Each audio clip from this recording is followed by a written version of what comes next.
ลิปปินส์បានបើកឆាកអាស៊ានឲ្យកម្ពុជាបកអាក្រាតចំហចំមុខថៃជុំវិញរឿងយោធាថៃបានពាត់យកដីខ្មែរធ្វើឲ្យវិវាទព្រំដែនកម្ពុជាថៃផ្ទុះឡើងជាប្រធានបទក្តៅមួយលើវេទិកាការទូតខ្ពស់បំផុតរបស់តំបន់ក្នុងកិច្ចប្រជុំចង្អៀតរដ្ឋមន្ត្រីការបរទេសអាស៊ាននៅកោះសេប៊ូកាលពីថ្ងៃទី29ខែមករាឆ្នាំ2026ហ្វីលីពីនក្នុងនាមជាប្រធានអាស៊ានប្រចាំឆ្នាំបានផ្ដល់វេទិកាឲ្យកម្ពុជាលើកឡើងជាសាធារណៈអំពីអ្វីដែលភ្នំពេញហៅថាជាសកម្មភាពឈ្លានពានរបស់យោធាថៃលើដែនដីអធិបតេយ្យកម្ពុជានៅចំពោះមុខរដ្ឋមន្ត្រីការបរទេសមកពីប្រទេសសមាជិកអាស៊ានទាំងអស់រដ្ឋមន្ត្រីការបរទេសកម្ពុជាលោកប្រាក់សុខុនបានបញ្ជាក់ថាយោធាថៃបានរីបន្លាលួសដាក់កុងតឺន័រនិងរារាំងប្រជាពលរដ្ឋខ្មែរមិនឲ្យត្រឡប់ទៅលំនៅឋានរបស់ខ្លួនវិញ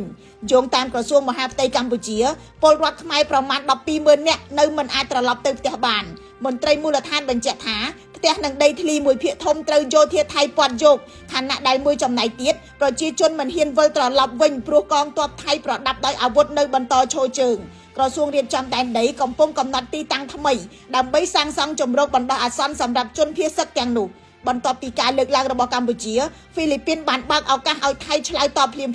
ប៉ុន្តែយោងទៅតាមលោកពុយគៀប្រធានក្លឹបអ្នកកាសែតកម្ពុជាដែលបានតាមដានកិច្ចប្រជុំផ្ទាល់រដ្ឋមន្ត្រីការបរទេសថៃលោកស៊ីហាសាភួងកិតកែវបានឆ្លើយតបក្នុងន័យពងវៀងដោយមិនទទួលស្គាល់និងក៏មិនបដិសេធច្បាស់ពីការឈ្លានពានទឹកដីខ្មែរដែរដោយលោកគ្រាន់តែអះអាងថាចំនួនតាមព្រំដែនតែងតែប៉ះពាល់ទៅដល់សហគមន៍និងប្រជាពលរដ្ឋលោកពុយគៀចាត់ទុកការបើកវេទិកាឲ្យភាគីទាំងពីរនិយាយចំហជាសញ្ញាវិជ្ជមានមួយដែលបង្ហាញថាហ្វីលីពីនទំនងជាអាចដើរតួជាអ្នកសម្របសម្រួលបានល្អ